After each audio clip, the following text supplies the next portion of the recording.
I don't think that Bitcoin is going to take over as an alternative form of money. Gold has underlying use value. You can use it to fill cavities. Ben Bernanke burying Bitcoin over the weekend. That's it. Kick Bitcoin when it's down. But that was a dirty rub about, just try putting Bitcoin in your tooth. That won't work. But we're here to expose the scams, the scammers. He's a scammer. It takes one to know one. But let's listen to what he had to say about Bitcoin, because this is crucial. Bitcoin and other currencies, cryptocurrencies whose value changes minute to minute, they've been successful as a speculative asset. And you're seeing the downside of that right now.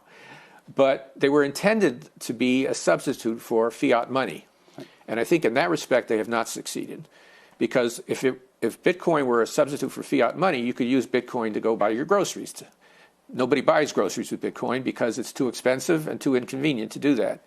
Moreover, the price of groceries, the price of celery, varies radically day to day in terms of Bitcoin. And so the main use of Bitcoin is mostly for underground economy activities and things that are illegal or illicit. 3 strikes already, and he's only getting going. And already he's pointed out that it hasn't taken over, that it isn't stable. It goes up and down like a yo-yo.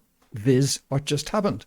I mean, if suppose you had saved up to buy yourself a car and you were just about to go down to the showroom and buy it the next day with your Bitcoin, and next minute drops from 40,000 to 20.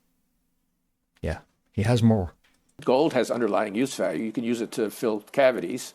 The underlying use value of Bitcoin is to do ransomware or something like that. So one of the other risks that Bitcoin has is that it could at some point be subject to a lot more regulation.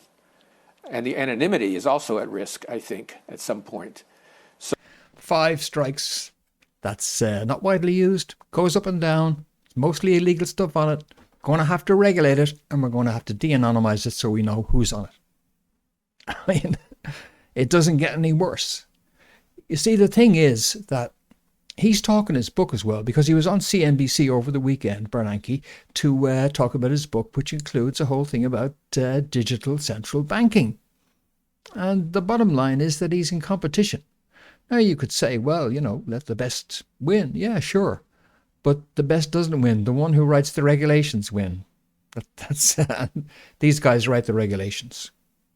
There are many, many, many reasons why, if it was exercised without infringing on civil liberties, there would be benefits to digital central bank currencies, because they allow you to inject stimmy money directly into the economy, exactly where it's needed, for what it's needed, for as long as it's needed. Fine control of economic parameters is exceptional. And the question is whether Bitcoin could ever hope to grab that territory off the central bankers. No, they're not going to allow that. There's a lot of things that the central banks aren't allowing, and one of them is the emergence of Bitcoin as a huge system. No, they're going to regulate it to death. I'm not saying it's going to go all together and that these currencies are going to go all together, because there are advantages to allowing an underground economy. There's economic research on this. And so if you strangle that off altogether, you might be, not saying they won't do it, but, on a strict economic basis. So the shine's gone off Bitcoin.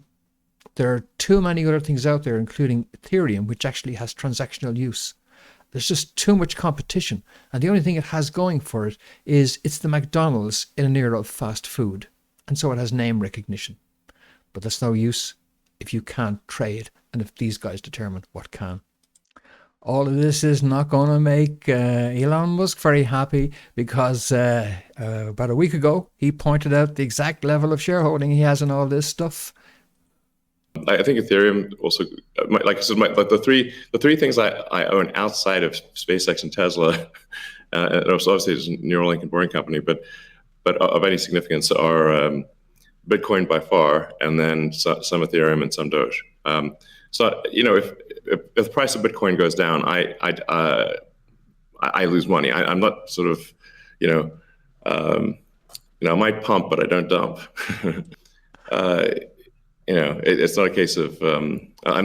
What do you mean you don't pump and dump? What about Twitter? If that isn't a pump and dump, I don't know what is. But seriously though, if you are, concerned that maybe you bought into Bitcoin and lost, be assured that, hey, the smartest guy in the world got burned and he's toasting along there with you. But let's turn our attention to the shiny stuff. Yeah, the silver spoon you were raised with and the gold you're going to be putting in your tooth. And,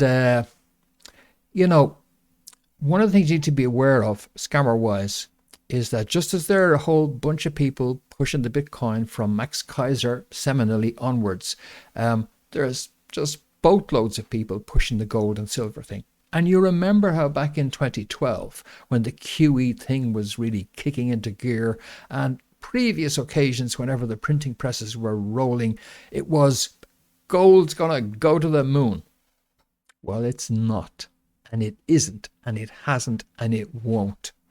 And the reason is central banks control the gold market by their sheer size, by their existing holdings, and by all the leverage that they can generate and their control of the system. And the central banks have determined they're not going to allow gold out of the box. Gold is wonderful. It's great that it's used by people around the world as a store of value, and I'm not saying you shouldn't use it as a store of value. It's an excellent store of value if you want to keep your value consistent with the level at which the central banks are going to maintain the price of gold. And that's usually pretty good. But as a way of suddenly making a whole load of money, you want to be very careful. What we've seen with Bitcoin, what we've seen with gold, what we've seen with silver, it's recently taken a bounce, is that these are not stores of value when all the S hits the FAN, because, and the market is very ropey at the moment, and the moment it goes ropey, gold is going to get hammered, silver is going to get hammered, Bitcoin is going to get hammered, everything risk is going to get hammered, and these are risk assets, and you will get burned badly. So be very careful about when you invest at the moment in this kind of stuff. Gold, silver, and Bitcoin, they are risk assets, no matter how shiny looking they are. But now let's turn our attention to the biggest scammers of all, the banksters. And by way of introduction, we could start with Lloyd Blankfein, I think he's one of the executive presidents of Goldman Sachs now. Very, very high risk of recession, warns Goldman's Lloyd Blankfein as bank cuts US growth forecast. He says there's a very high risk factor, very, very high. If I were running a big company, I would be very prepared for it. If I was a consumer, I'd be prepared for it, but it's not baked in a cake. Yeah, that's a good Lloyd Blankfein. You know what that means? That means that they've already positioned themselves for the oncoming recession. They've already shifted all their money appropriately, and he's now out there talking his book, making sure that what they think is going to happen actually does happen. That's typical of banksters, but let's just dig in to the biggest scam. I mean, you think that Bitcoin is a scam because you can't even fill your teeth with it. What if I told you that the international banking system was as hollow? And I'm going to demonstrate that to you by asking you to go into business with me. So here we are. That's me on the left there, and that's you on the right. And you won't believe how quickly you're going to understand international banking at a deep level that most people haven't even got a clue about, like this. So that's me on the left, that's you on the right. And what we're going to do is we're going to go into business sending money, right? Like a Western Union or whatever, with a wrinkle, because our costs are going to be super, super, super low. All you have to have is a bank account, okay? So that you have some money to hand out. And here's how it's going to work, right? So we'll have our little arrangement between the two of us, right? So some guy comes into me here and he wants to send some money to a friend. So this guy wants me to send, he's going to give me €1,000 and he wants me to send that to his buddy who lives near you or in your country or whatever. So yeah, I can do that. So 1,000 and you give him the 1,000. But here's the wrinkle. We don't actually send any money between the two of us. Okay? We don't actually send the money, see? All we do is say at the end of every week, we'll settle accounts with each other. So like Monday, a guy comes in, he's sending 1,000, but Tuesday, some guy comes into you and he wants to send 1,000 to some guy. We're getting commission every time. Like, we make it really cheap, like say only 1% or 0.5%, because we've no cost of sending the money.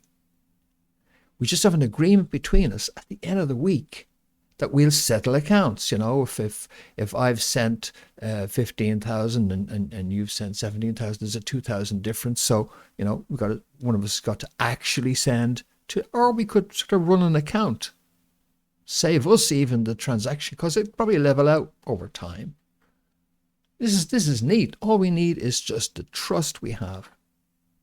Now, that will work initially, but you know, it's not going to work in the long term, the trust, because as it gets bigger, and it'll need to be bigger because there has to be more than just me and you. It's going to have to be a sort of network of us. So like a Western Union network, right? So that we can actually send from, and it gets a little bit trickier then, because here's the thing. You know, if I send you, you know, if I give out €250,000 worth of stuff for you, and then you don't settle with me, right? If there's a disparity, well, you know, I'm sunk, am I? So, although we don't have actually any money in the system, maybe you could have some kind of security, you know, so as that if it gets to be a big amount, I know. So, you know, the kind of security I'm thinking of is this kind of stuff here. And it's just like money. So it's not going to cost you anything to have these securities, right? I mean, if you had money on hand as your guarantee, well, then, you know, the money will be losing value all the time. This stuff doesn't. This stuff, they pay you interest on it. Okay, it's not much. But if you had a bunch of those securities like that, right, on your side, and I had a bunch of them here on my side, well, then we'd have some security so that we could go ahead and, you know, we'd have that trust factor there so as that we could, you know, maximize the actual volume that we're sending. But the problem is there isn't any trust. I'll show you one of the reasons why there isn't any trust. Because the people running this network are the banksters. They don't trust each other. Definitely not since 2008. No matter what happens, they don't trust each other. So you see, you've got this virtual dollar system where there's nothing actually going back and forward. This is the way the international bankers work. I'm not saying on money transfers. It is a settled system on money transfers. But what I'm saying is that the system whereby international finance works just keeps track. I keep track of what I do. You keep track of what you do. We need to settle, we settle. We don't send each other money. And the Banksters system is equally hollow. The system that the bankers have doesn't have any money in it. The securities which they hold, when the Fed says it prints money, it doesn't print. And when we think, oh yeah, it prints money, no, they print bank reserves. They print those treasury bills that we were looking at there, that you could hold as securities. But if trust disappears in the network in general, it doesn't matter how much of these things are behind it. People are just going to be afraid to do business with each other. And that's the big hollow. This virtual dollar system is actually called Eurodollars. And the Eurodollar system is in deep, deep trouble. Such an innocuous little headline. Such an innocuous little headline. Sunak China Holdings makes local bond payment Evergrande update. What the hell does that mean? Sunak is one of the big property developers in China. It's going bust. In fact, that whole sector is going bust in China. In fact, China started going bust.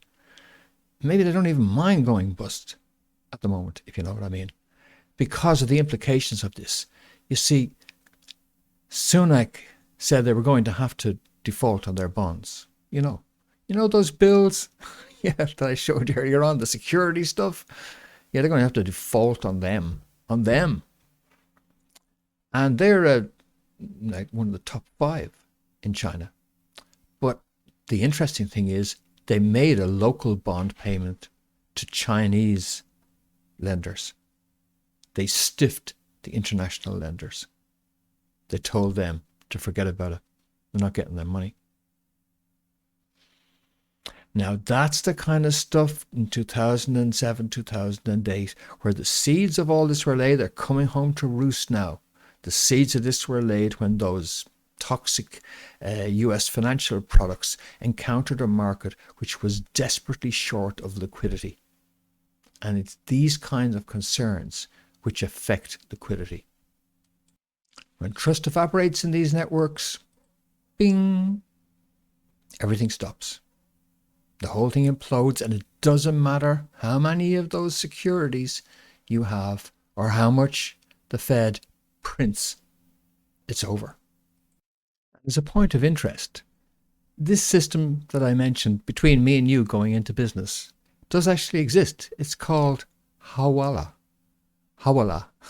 And these agents, it's like a money transfer system, but it doesn't go through the traditional banking system.